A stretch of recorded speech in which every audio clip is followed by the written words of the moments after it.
Hello बच्चों, very good morning to all of you. ये force and pressure का last lecture है, lecture number 9। 9 हमारा लकी नंबर है बच्चों, इसलिए हमने 8 को 9 में कन्वर्ट कर दिया, वरना लास्ट लेक्चर में ही हमारा चैप्टर फिनिश हो गया था। तो इस लेक्चर में हमें सिर्फ कुछ बढ़िया बढ़िया से क्वेश्चन और कुछ एमसीक्यू, कुछ कंसेप्ट बेस्ड क्वेश्चन सॉल्व करने हैं, दैट्स इट। और वो सॉल्व कर लेंगे हम, और आखिरी में मैं आपको टेस्ट सीरीज के बारे में कुछ चीजें बताऊंगा, ठीक है। तो पॉज करके पहले खुद ट्राई कीजिए। कुछ एमसीक्यू है बच्चों, हो गया? चलो ठीक है, देख लो। पहले इधर से सॉल्व करते हैं ताकि एमसीक्यू कंसेप्चुअल है बच्चों, इधर हमें स्पेस मिल जाएगा। For following figure name the force. तो क्या हो रहा है बच्चों, एक सर्कस में ऐसे कुछ होता है बच्चों, ठीक है ना। सर्कस में एक आदमी होता है, सिंगल चाक पे बैठ के वो कुछ इस तरह से चलाता है। तो इस डायरेक्शन में ये जा रहा है, तो यहाँ पर तीन फोर्स है, फोर्स ए, बी एंड सी, तीन फोर्स है। आपको उसको नाम देने हैं, ए कौन सा फोर्स है, बी कौन सा फोर्स है और सी कौन सा फोर्स है। तो ऑफ कोर्स जिस डायरेक्शन में मोशन हो रही है वो किस में होगी, in the direction of applied force. तो हमने इस डायरेक्शन में अप्लाइड फोर्स किया, तो डायरेक्शन ऑफ मोशन।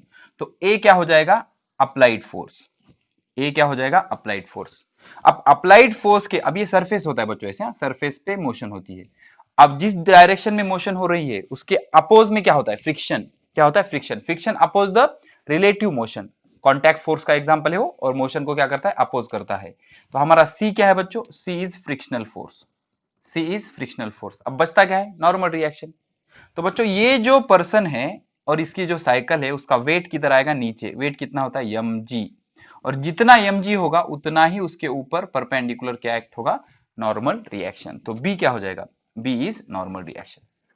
तो यहां के तीन फोर्स कौन कौन से थे, A applied force, C frictional force and B normal reaction. Normal reaction क्या होता है बच्चों, the force acting perpendicular to the to surface in contact is called as normal reaction. उसको क्या कहा जाता है, नॉर्मल रिएक्शन, ठीक है। अब ये रॉकेट, रॉकेट का एग्जांपल बता देता हूं मैं बच्चों आपको। देखो बच्चों, बेसिकली होता क्या है, rocket, rocket has been fired upward to launch satellite. अब सैटेलाइट क्या होता है, जो कुछ भी ऑब्जेक्ट अर्थ के surrounding, suppose this is the earth, ऐसा कोई भी ऑब्जेक्ट जो अर्थ के बाजू में ऐसा फिरता है, राउंड राउंड राउंड राउंड ऐसा गोल गोल फिरता है, उसको सैटेलाइट कहते हैं। जैसे बेस्ट एग्जांपल है मून। लेकिन मून तो नेचर ने क्रिएट किया ना, तो इसलिए इसको क्या कहेंगे, नेचुरल सैटेलाइट। क्या कहेंगे, नेचुरल सैटेलाइट। ऐसे हमने बहुत सारे सैटेलाइट, एप्पल नाम का, रोहिणी नाम का, आर्यभट्ट नाम का, ऐसे सैटेलाइट हमने स्पेस में छोड़े हैं, जिस पर अब्दुल कलाम ने बहुत सारा रिसर्च किया था। पढ़ा होगा ना न्यूज में वगैरह, ठीक है। तो ये सैटेलाइट को ऐसे फिराया जाता है। तो यहां से यहां तक इसको कैसे ले जाया जाता है, इसकी पूरी प्रोसीजर है, वो 12th में पढ़ेंगे आप हम। इसकी पूरी प्रोसीजर है। तो इसलिए क्या किया जाता है, ये एक रॉकेट होता है, रॉकेट में इंजन होता है, उसको फायर किया जाता है, और जैसे ही फायर करोगे इंजन स्टार्ट हो जाएगा, रॉकेट धीरे धीरे धीरे ऊपर जाएगा। तो हमसे क्या पूछा है, name the force acting on rocket just after start. उसको स्टार्ट करते ही रॉकेट पर कौन कौन से फोर्स एक्ट होंगे। सपोज ये रॉकेट है, ये रॉकेट है, स्टार्ट कर दिया, ये ऊपर जाना शुरू हो गया, ऊपर जाना शुरू हो गया। तो इस पे सबसे पहला फोर्स जो एक्ट होगा वो होगा frictional force by air. Frictional force by air, समझ रहे हो, मतलब जो इसमें की एयर है ना, एयर उसको अपोज करेगी। It is a kind of fluid, हमने लास्ट लेक्चर में देखा था। The envelope of gases present around the earth is called as atmosphere, and atmosphere contains air, और air is a kind of fluid. तो उसमें से अगर ये मूव होगा तो एयर उसको अपोज करेगी। तो frictional force due to air, ये एक फोर्स एक्ट होगा उस पर। और दूसरा कौन सा बच्चों, ये रॉकेट ऊपर जाने की कोशिश कर रहा है, लेकिन अर्थ उसको अपने तरफ खींचेगी। किसी भी ऑब्जेक्ट को अर्थ खुद के तरफ अट्रैक्ट करती है, उसको ग्रेविटी कहा जाता है, या ग्रेविटेशनल फोर्स। तो अर्थ खुद के तरफ खींचेगी, उसको क्या हो गया, ग्रेविटेशनल फोर्स। तो ये एनसीईआरटी में का क्वेश्चन था बच्चों, कि अगर आपने रॉकेट को फायर कर दिया तो at the instant of firing या आफ्टर फायरिंग उस पे दो फोर्स एक्ट होंगे। एक तो frictional force due to air, जो उसके मोशन को अपोज करेगा, जिसके अपोज में उसको काम करते करते ऊपर जाना है। और सेकंड वन ग्रेविटेशनल फोर्स। तो ग्रेविटेशनल फोर्स तो ऑलमोस्ट हर बॉडी पे एक्ट करेगा, हर बॉडी पे, रेस्ट रहने दो, मूविंग रहने दो, कोई भी रहने दो। तो ग्रेविटेशनल फोर्स तो ऑलमोस्ट एक्ट करता ही है, हर बॉडी पे ग्रेविटेशनल फोर्स एक्ट करता है। अल्हम्दुलिल्लाह, ठीक है ना। तो हर बॉडी पे ग्रेविटेशनल फोर्स एक्ट करता है। अब ये जो डायग्राम वाला क्वेश्चन है, बहुत इंटरेस्टिंग क्वेश्चन है बच्चों। अब इसको देख लो बच्चों। प्रेशर क्या होता है, pressure is equal to force upon area, ठीक है। अब हमें पता करना है इस डायग्राम में पूरी डायग्राम विजिबल है क्या बच्चों, आपको दिख रही है? अरे कोई बात नहीं, परफेक्ट, ओके। तो कितने पर्सन है, कुछ ये दही अंडी टाइप ये लोग सर्कस कर रहे हैं। कितने लोग हैं यहाँ पर? ये number 1 first person, second, third, fourth, fifth, और इनके ऊपर कितने हैं? 1 2 3 4, और ये जमीन पर रुके हुए हैं। तो हमें बताया गया है कि ऐसा पर्सन आइडेंटिफाई करो जो स्ट्रॉन्गेस्ट होना चाहिए। अब जो सबसे ज्यादा वेट बियर कर रहा है, जो सबसे ज्यादा वजन तोल रहा है, जिसपे सबसे ज्यादा वजन है, उसको स्ट्रॉन्गेस्ट होना चाहिए। तो आप क्या कहोगे सर, ये या ये? ऐसे नहीं बच्चों, हम डिटरमाइन करेंगे। तो हमारे पास कितने पर्सन है? 1 2 3 4 5। अब कंफ्यूजन है 1 2 3 4 और 5 में। ये सबसे ऊपर वालों की सबसे ज्यादा मजा है बच्चों, इनका कोई प्रॉब्लम नहीं है, ये आराम से ऊपर मजा ले रहे हैं। इनके ऊपर कोई ठहरा है क्या? नहीं। तो इनको स्ट्रांग रहे वीक रहे डजेंट मैटर, इसका कोई मैटर नहीं है। और ऐसा यहां पर देना चाहिए कि सबका वजन कैसा है? सेम है। They all are of equal weight, they all are of equal weight, मतलब ये 5 किलो का है तो ये भी 5, ये भी 5, ये भी 5, सब इक्वल वेट के, ठीक है ना? तो ये इनका कोई प्रॉब्लम नहीं, इनके ऊपर कुछ नहीं है बच्चों। तो ये मजे करेंगे, सबसे ज्यादा मजा इनकी है जो सबसे ऊपर है। अब बारी आती है इन दोनों की। तो इन दोनों पे अब देखो, हम टोटल बंदे कितने हैं? 1 2 3 4। तो 4 में के 2 ये ले लेगा और 2 ये ले लेगा। तो 4 नंबर और 5 नंबर वाले पर, 4 नंबर और 5 नंबर वाले पर 2 पर्सन रुके हुए हैं, 2 पर्सन, ठीक है। अब 3 नंबर वाले पर, 3 नंबर वाले पर कितने आएंगे? 1 2 3 4 5 6। कितने? 6। 3 नंबर वाले पर कितने हैं? 6 पर्सन हैं। अब 1 और 2 नंबर वाले पर दोनों में मिलके कितने हैं? 1 2 3 4 5 6 7, 7। तो क्या हो जाएगा बच्चों? 1 वाले पे कितना आएगा? 3.5%, वेट इमेजिन कर रहे हैं। और 2 वाले पे कितना आएगा? 3.5%। तो सबसे ज्यादा वेट कौन बियर कर रहा है? That will be the person number 3। तो यहां पर थर्ड वाले की थोड़ी सी परेशानी है बच्चों, इसको स्ट्रांग इनफ होना पड़ेगा, जिस वजह से ये वेट सबसे ज्यादा बियर कर रहा है। आपको क्या लगता है कि सर ये सबसे नीचे है, सबसे ज्यादा वेट है? लेकिन ये 2 जन है ना, 2 पर्सन है, 2 पर्सन है, 2 पर्सन मिलके इन सारों का वेट उठा रहे हैं। तो टोटल पर्सन कितने आ गए? 1 2 3, 3 और 4 7। तो 7 को दोनों मिलके उठा रहे हैं ना, तो ये 3.5 का वेट ये बियर करेगा, 3.5 का ये बियर करेगा, ठीक है। तो सबसे ज्यादा वेट किस पे आ रहा है? पर्सन नंबर 3 पे। तो 3 को सबसे ज्यादा स्ट्रांग होना पड़ेगा, ठीक है। ऐसे कंसेप्चुअल क्वेश्चन कुछ कुछ कॉम्पिटिटिव एग्जाम में बन जाते हैं बच्चों। तो अगर आपका लॉजिक स्ट्रांग हो, कंसेप्ट बिल्ड हो चुके हो, तो आप किसी भी तरह के क्वेश्चन को आसानी से सॉल्व कर सकते हो, ठीक है। तो ये कुछ इस तरह की चीजें हो गई बच्चों। अब इसके बाद अब हम ये एमसीक्यू सॉल्व करते हैं। देखो बच्चों क्या कह रहा है, the size of air bubble rising up the liquid. इसका जो आंसर आएगा ना बच्चों, वो आएगा इंक्रीजेस। B is correct. अब कैसे? तो देख लो बच्चों, ये सपोज कंटेनर है, suppose this is a container, और इसमें वाटर है, वाटर है, ठीक है। अब ये वाटर में अगर एयर होगा, वाटर में अगर एयर होगा, तो इसको कहेंगे एयर बबल। इसको क्या कहेंगे? Air bubble. एयर बबल, समझ रहे हो? सॉफ्ट ड्रिंक की बोतल अगर आप खोलोगे तो उसमें से बबल्स आते हैं। तो हमने एक चीज अच्छे से पढ़ी है बच्चों, जितना आप नीचे से ऊपर जाओगे लिक्विड में या किसी भी फ्लूइड में, तो आपका प्रेशर जो है वो कम होता जाता है। Pressure depends only on height, पढ़ा है आपने? Pressure depends only on height. तो ये पहली पोजीशन ले लेते हैं हम, ये सेकंड पोजीशन ले लेते हैं। तो यहां पर आ जाएगा, साइज बड़ा हो जाएगा। थर्ड पोजीशन यहाँ पे और बड़ा हो जाएगा। तो होगा क्या बच्चों? फर्स्ट पोजीशन पे प्रेशर सबसे ज्यादा होगा, बिकॉज हाइट सबसे ज्यादा है ना। तो जैसे ये ऊपर ऊपर ऊपर ऊपर जाएगा, तो उसका प्रेशर घटता जाएगा। तो प्रेशर अगर घट जाएगा इस पे का, तो ये ऐसा फैलते जाएगा। इस पे का प्रेशर अगर घट जाएगा तो ये फैलता जाएगा, समझ रहे हो आप? तो जैसे ही वो ऊपर ऊपर, अब ये जो होगा बॉटम में सबसे नीचे इसका साइज सबसे कम होगा। क्यों कम होगा? बिकॉज इस पे प्रेशर बहुत ज्यादा होगा। प्रेशर ज्यादा होगा तो उसको दबा देंगे, सब तरफ से ऐसे दबा देंगे, उसको दबा देंगे, इसलिए उसका साइज सबसे कम होगा। सपोज यहां पर है, अब ये थोड़ा ऊपर बढ़ गया तो इसका साइज बढ़ गया, बिकॉज अब ये जो प्रेशर था, ये प्रेशर और ये प्रेशर, तो ये प्रेशर ज्यादा है, ये प्रेशर कम है। अब इसके ऊपर गया और साइज बढ़ गया, इसके ऊपर गया और साइज बढ़ गया, इसके ऊपर आ गया और साइज बढ़ गया, और यहां आने पर खत्म हो जाएगा, फूट ही जाएगा वो। समझ रहे हो? तो जैसे जैसे बबल ऊपर ऊपर आ रहा है, वैसे वैसे प्रेशर घट जाएगा, और प्रेशर घटने से उसका साइज बढ़ता जाएगा, और जैसे ही सरफेस पे आ गया तो बबल डिस्ट्रॉय हो जाएगा, ठीक है। तो उसका जो साइज है वो क्या होगा? बढ़ता जाएगा, from bottom to top. Okay, the size of air bubble rising up the liquid, liquid में नीचे से ऊपर जा रहा है तो उसका साइज बढ़ जाएगा। Okay, pressure is also measured in. अब एक चीज याद रखो बच्चों, देख लो अच्छे से देख लो, प्रेशर का फॉर्मूला होता है force upon area. Force measure करते हैं न्यूटन में, एरिया मेजर करते हैं मीटर स्क्वायर में। तो क्या हो गया, न्यूटन पर मीटर स्क्वायर, और न्यूटन पर मीटर स्क्वायर का ही दूसरा नाम है पास्कल। कभी कभी एमसीक्यू आ जाता है, 1 न्यूटन पर metre square is equal to how much pascal, तो 1 पास्कल। कितना पास्कल, 1 पास्कल, कंफ्यूज ना हो। अब इसमें एटमॉस्फेरिक प्रेशर जो होता है, atmospheric pressure, atmospheric pressure measure करते हैं एक इंस्ट्रूमेंट से, उसे कहा जाता है बारोमीटर। क्या कहा जाता है, बारोमीटर। और सी लेवल पे, सी लेवल पे एटमॉस्फेरिक प्रेशर कितना होता है, sea level is considered as a surface of earth. Okay, तो सी लेवल पे एटमॉस्फेरिक प्रेशर होता है 10⁵ न्यूटन पर मीटर स्क्वायर, या इसको आप ऐसे भी कह सकते हो 10⁵ पास्कल। समझ रहे हो, 10⁵ पास्कल।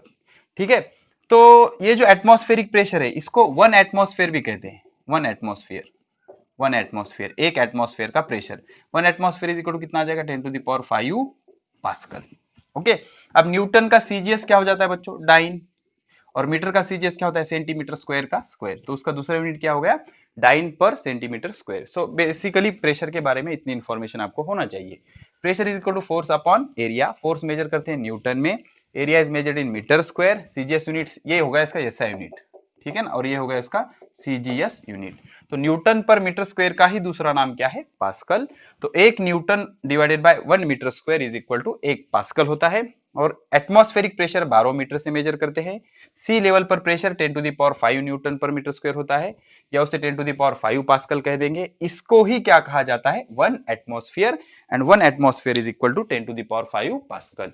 अब ये जो प्रेशर होता है ना, बारोमीटर, एक ग्लास की ट्यूब होती है, हमने पढ़ा था, ग्लास की ट्यूब होती है। तो अब ग्लास की ट्यूब पर रीडिंग होती है, रीडिंग मिलीमीटर में होती है, क्या में, मिलीमीटर में, मिलीमीटर में, समझ रहे हो। तो अगर आपने सी लेवल पर इस बारोमीटर को ऐसे पकड़ा, तो ये जो मर्क्यूरी है ना, मर्क्यूरी, मर्क्यूरी कहां रुक जाएगा, 760 मिलीमीटर ऑफ एच जी। समझ रहे हो, समझ रहे हो। तो वो मर्क्यूरी कहां जाकर रुकेगा, अगर आपने उसको ऐसे पकड़ लिया, ऐसे पकड़ लिया, तो मर्क्यूरी कहां जाके रुकेगा, 760 मिलीमीटर ऑफ एच जी। तो एक और उसका ऑप्शन आ गया प्रेशर मेजर करने का, 760 मिलीमीटर ऑफ एच जी, या फिर मिलीमीटर ऑफ एच जी में हम प्रेशर को मेजर करते हैं। तो इसका कौन सा ऑप्शन करेक्ट है, बी, पास्कल तो है ही नहीं उसमें। तो प्रेशर किस में मेजर करते हैं, मिलीमीटर ऑफ एच जी। समझ रहे हो, मिलीमीटर ऑफ एच जी। अब इस बारोमीटर पे थोड़ा सा हम डिस्कशन करेंगे बच्चों, मिलीमीटर ऑफ एच जी आपको अच्छे से समझ आए इसलिए देख लो। अब मैं कुछ सिचुएशन आपको बताता हूं। इमेजिन करो ये बारोमीटर है, इमेजिन करो ये बारोमीटर है। अब बारोमीटर को आपने सी लेवल पर पकड़ा, कहां पर, सी लेवल पर। ये लिखते जाओ बच्चों, बहुत इंटरेस्टिंग और इंपॉर्टेंट इंफॉर्मेशन है, सी लेवल पर।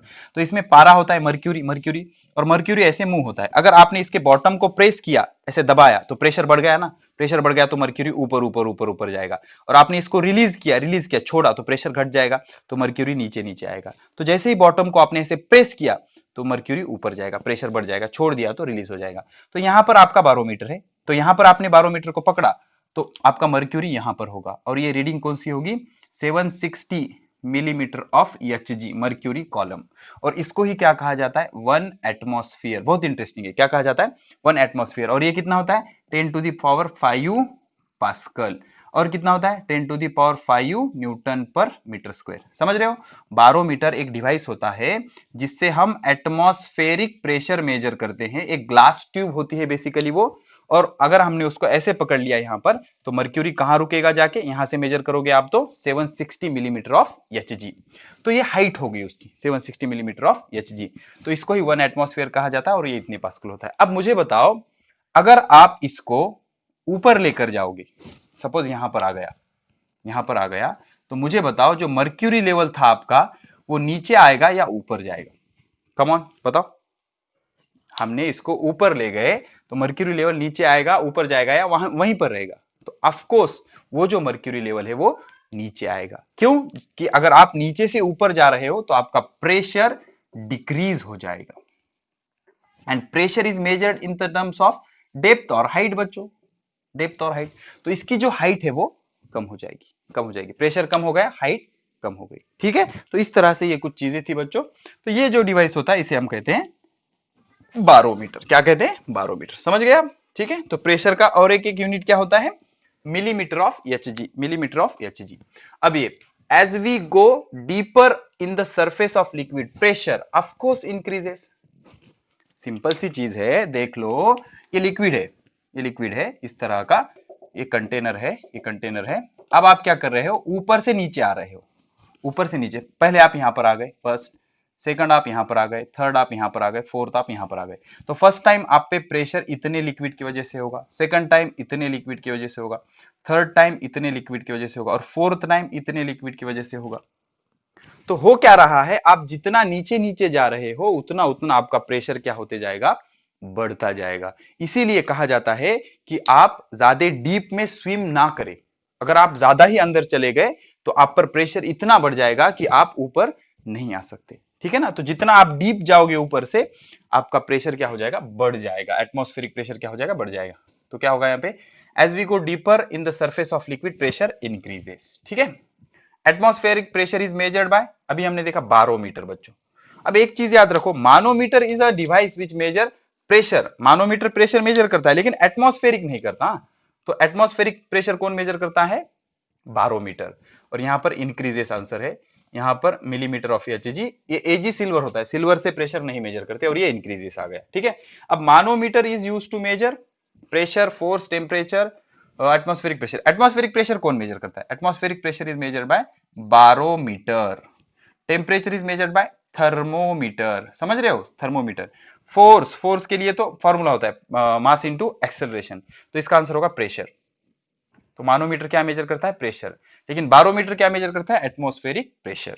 ओके, अब ये how pressure vary when you we come from mountain to sea level. देख लो, अब ये लिक्विड में ऊपर से नीचे आना, ऐसे ही ये माउंटेन है, ये यहां पर है, और आपका एटमॉस्फेयर सपोज यहां तक है, ये ऐसा एटमॉस्फेयर है आपका, ठीक है। तो आप यहां पर हो, तो इतना कॉलम के वजह से आपके सर के ऊपर प्रेशर आएगा। अब आप नीचे आ रहे हो, यहां पर आ गए आप, तो अब कितना कॉलम होगा, देखो इतना कॉलम होगा। अब यहां पर आ गए आप, तो इतना कॉलम होगा, समझ रहे हो। तो जैसे जैसे आप नीचे नीचे जा रहे हो, ऐसे प्रेशर बढ़ता जाएगा। ओके, आप माउंटेन से नीचे आ रहे हो तो प्रेशर बढ़ता जाएगा, नीचे से माउंटेन पे जा रहे हो तो प्रेशर घटता जाएगा। इसीलिए आप माउंटेन पे पहुंच गए तो आपको सांस लेने में तकलीफ होती है, जो हम रेस्पिरेशन करते हैं ना, उसमें तकलीफ होती है, बिकॉज वहां का एयर प्रेशर कम होता है, एयर प्रेशर कम होता है, इसीलिए वहां पर सांस लेने में हमें तकलीफ होती है। ओके, तो जैसे आप ऊपर जाओगे प्रेशर बढ़ जाएगा, ऊपर से नीचे आओगे तो प्रेशर घट जाएगा। तो क्या कह रहा है, how pressure vary when we come from mountain to sea level. ऊपर से नीचे आ रहे हो तो डिक्रीज, सॉरी, ऊपर से नीचे आ रहे हो तो प्रेशर इंक्रीज हो जाएगा, समझ रहे हो।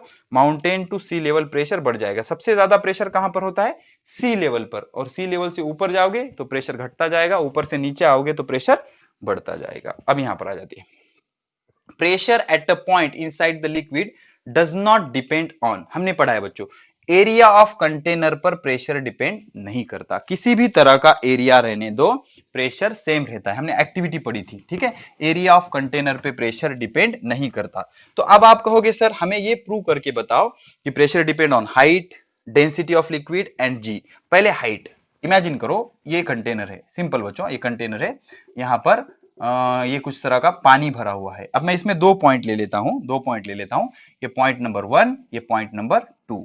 तो 101% pressure at point 2 is greater than pressure at point 1। Why, because height of point 2, या इसे डेप्थ भी कहते हैं। अब हाइट नीचे से नहीं गिनते लिक्विड में, ऊपर से मेजर करते हैं।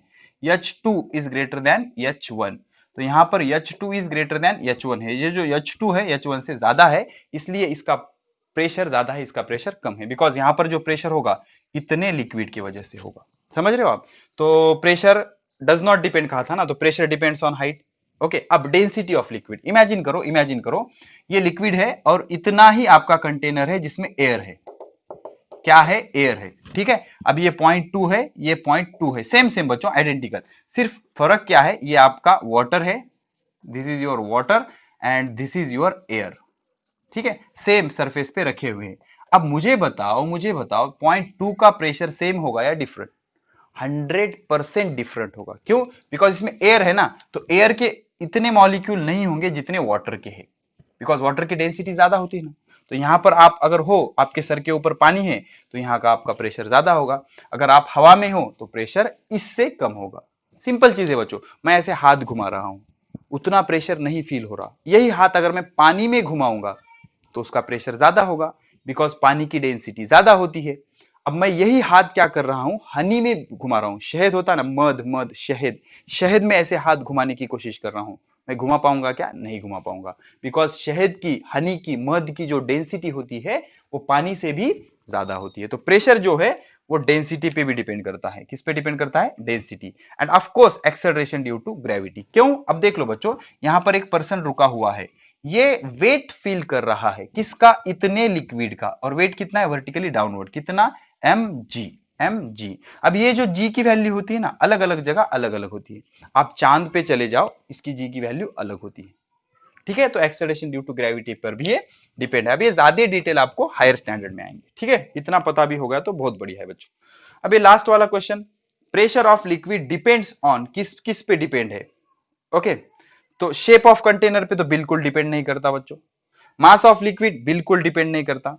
किस पे डिपेंड करता है? सिर्फ हाइट पे डिपेंड करता है। अब कोई बच्चे ऑल को करके आएंगे, लेकिन ये रॉन्ग है बच्चों, ऑल नहीं, बिकॉज शेप ऑफ कंटेनर और मास फील्ड पे डिपेंड नहीं करता। सिर्फ जो हाइट पे है, हाइट है उस पे डिपेंड करता है। हाइट के साथ किस किस पे डिपेंड करता है? हाइट के साथ density of liquid and g, density of liquid and g पे ये डिपेंड करता है। ठीक है, तो पॉज करके सारी चीजें नोट कर लो बच्चों। हो गया? तो इस तरह से ये हमारी एक्टिविटी हमने कंप्लीट कर ली। ठीक है बच्चों, तो अब इस चैप्टर से कुछ इंपॉर्टेंट पॉइंट आपको मैं लिखाऊंगा ताकि हमारा लेक्चर नंबर 9 अच्छे से कंप्लीट हो जाए। और इसके बाद आपका एक थ्योरी एग्जाम होगा, थ्योरी एग्जाम होगा, और उसके बाद 2 एमसीक्यू एग्जाम होंगे, एक थ्योरी एग्जाम और 2 एमसीक्यू एग्जाम। तो सबसे पहले हम थ्योरी एग्जाम लेंगे। थ्योरी एग्जाम आपको व्हाट्सएप के जरिए क्वेश्चन पेपर मिल जाएगा, और आपको व्हाट्सएप पे ही सारे क्वेश्चन, उसके सॉल्यूशन मुझे भेजने हैं।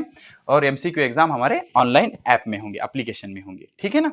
तो बच्चों देख लो important points regarding this chapter, important points. ठीक है, इंपॉर्टेंट पॉइंट। अब देख लो, हमने शुरुआत की थी फोर्स से। Number 1 force. ठीक है, तो बेसिकली फोर्स क्या होता है? पुश और पुल। सिंपल, फोर्स क्या होता है? पुश और पुल। पुश और pull is called as force. ठीक है, अब सेकंड वन, इसके टाइप देखे थे हमने, कौन कौन से टाइप थे? कॉन्टैक्ट फोर्स, फोर्स के 2 टाइप थे, कॉन्टैक्ट फोर्स, कॉन्टैक्ट फोर्स, और दूसरा था non contact force, non contact force. अब कॉन्टैक्ट फोर्स कौन कौन से थे? कॉन्टैक्ट फोर्स थे मस्कुलर फोर्स, जो मसल के वजह से होता है उसे मस्कुलर फोर्स कहते हैं। उसके बाद टेंशन फोर्स, जो लीनियर ऑब्जेक्ट होते हैं ना, स्ट्रिंग, वायर, इसको अगर हम खींचेंगे तो उसमें टेंशन क्रिएट होगा।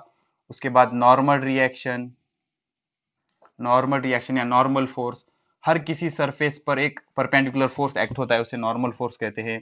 उसके बाद फ्रिक्शन फोर्स, जब 2 ऑब्जेक्ट एक दूसरे के कांटेक्ट में मूव होते हैं तो एक ऑब्जेक्ट दूसरे ऑब्जेक्ट के मोशन को अपोज करता है, उसे फ्रिक्शनल फोर्स कहते हैं।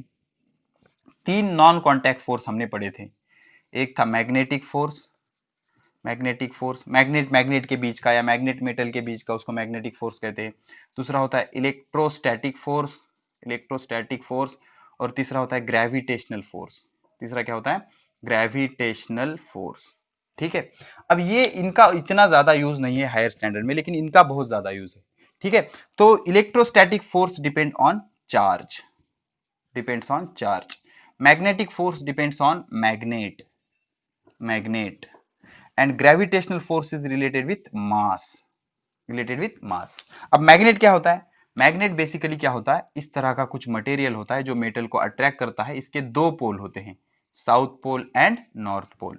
तो साउथ साउथ पोल और नॉर्थ नॉर्थ पोल एक दूसरे को दूर ढकेलेंगे। जब 2 एक जैसे पोल को हम नजदीक लाने की कोशिश करेंगे तो वो एक दूसरे को रिपेल करेंगे, रिपेल, दूर ढकेलेंगे। और अगर अपोजिट पोल होंगे, साउथ एंड नॉर्थ, तो एक दूसरे को क्या करेंगे? अट्रैक्ट करेंगे। क्या करेंगे? अट्रैक्ट करेंगे। ओके, अब चार्ज क्या होता है? चार्ज 2 तरह का होता है। ओके, चार्ज के लिए आपको समझना होता है एटम का स्ट्रक्चर। एटम मतलब smallest individual particle of any substance. तो एटम के न्यूक्लियस में होते हैं प्रोटॉन एंड न्यूट्रॉन, और उसके सराउंडिंग में इलेक्ट्रॉन गोल फिरते रहते हैं। इलेक्ट्रॉन पे निगेटिव चार्ज होता है, प्रोटॉन पे पॉजिटिव होता है, न्यूट्रॉन पे 0 होता है।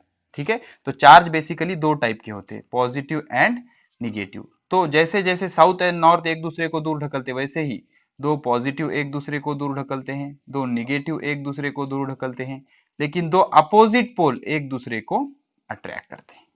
ठीक है ना। तो two similar charge repel each other, two opposite charge attract each other. तो ये जो फोर्स इसमें डेवलप हो रहा है, इसे कहा जाता है इलेक्ट्रोस्टैटिक फोर्स, और इसे कहा जाता है मैग्नेटिक फोर्स। और ग्रेविटेशनल फोर्स क्या होता है? हमेशा जब दो मास हम कंसीडर करते हैं, तो ये दो मास हमेशा एक दूसरे को अट्रैक्ट करते हैं। जिस भी फोर्स से ये अट्रैक्ट करते हैं उसे कहा जाता है ग्रेविटेशनल फोर्स। अब ग्रेविटेशनल फोर्स के बारे में कुछ चीजें याद रखना जरूरी है। It is the weakest force, weakest बहुत वीक होता है। Universal force, universal force universe में हर जगह अप्लाई होता है। Weakest force, universe force, and always attractive, हमेशा कैसे होता है? अट्रैक्टिव। लेकिन मैग्नेटिक और इलेक्ट्रोस्टैटिक जो होते हैं वो हमेशा अट्रैक्टिव नहीं होते, इट मे बी अट्रैक्टिव और रिपल्सिव। फिर उसके बाद हमने पढ़ा है बच्चों प्रेशर। प्रेशर बेसिकली क्या होता है? Force upon area. और फोर्स कैसा होना चाहिए? परपेंडिकुलर, उसे कहा जाता है थ्रस्ट। थ्रस्ट मतलब क्या होता है? The perpendicular force is called as thrust. तो फोर्स मेजर करते हैं न्यूटन में, एरिया मेजर करते हैं मीटर स्क्वायर में, तो इसका यूनिट आ गया न्यूटन पर मीटर स्क्वायर। इसे ही क्या कहा जाता है? पास्कल। क्या कहा जाता है? पास्कल। फिर हमने पढ़ा एटमॉस्फेरिक प्रेशर। एटमॉस्फेरिक प्रेशर मतलब क्या? अर्थ के सराउंडिंग में एक एनवलप ऑफ गैसेस है, उसे क्या कहा जाता है? एटमॉस्फेयर। वो एटमॉस्फेयर जो बॉडीज है अर्थ पे, उस पे एक तरह का प्रेशर डालते हैं, उसे कहा जाता है एटमॉस्फेरिक प्रेशर। और एटमॉस्फेरिक प्रेशर कितना होता है? 1 एटमॉस्फेयर। 1 एटमॉस्फेयर इसको क्या कहते हैं? 10⁵ पास्कल। सी लेवल पे, सी लेवल पे इतना प्रेशर होता है। या फिर 10⁵ न्यूटन पर मीटर स्क्वायर, या फिर 760 मिलीमीटर ऑफ एच जी। अब ये समझ रहे हैं ना, उसकी जो रीडिंग होती है बारोमीटर की, वो कितने पर जाके रुकती है? 760 मिलीमीटर ऑफ एच जी। तो कुछ इस तरह का ये इंटरेस्टिंग चैप्टर हमने पढ़ा। तो आपको करना ये है कि ये लेक्चर फिर से एक बार देखने हैं। अभी तक आपने एक एक एक एक करके इस लेक्चर को देखे। अब क्या करो, एक दिन में 4 लेक्चर देखो, दूसरे दिन में 5 देखो, और एक दिन में 9 लेक्चर देखो। ऐसे करके रिवाइज कर लो, और इतना हो जाने के बाद मुझे कॉल करो। उसके बाद हम एक ग्रुप बनाएंगे व्हाट्सएप का, और उस पर थ्योरी का एक बढ़िया सा पेपर लेंगे बच्चों, और उस पे ही उसके बाद हमारे एप्लीकेशन में हम एमसीक्यू के 2 पेपर ले लेंगे। इस तरह से ये चैप्टर को हम करेंगे फिनिश। इसके बाद हम क्या करेंगे? सेकंड चैप्टर स्टार्ट करेंगे, देखेंगे केमिस्ट्री का करेंगे या मैथमेटिक्स का करेंगे। ठीक है ना। तो आपको सारी चीजें समझ में आ रही होंगी। तो इस तरह से बहुत अच्छे से आप पढ़ाई कर रहे हो, आगे भी करते रहो, कोई प्रॉब्लम नहीं आएगा बच्चों। हम अच्छे से पढ़ाई करते रहेंगे, और जो भी आपको प्रॉब्लम आ रहा है हम डिस्कस करते रहेंगे। ठीक है ना। तो इस तरह पढ़ाई करते रहिए। All the very best.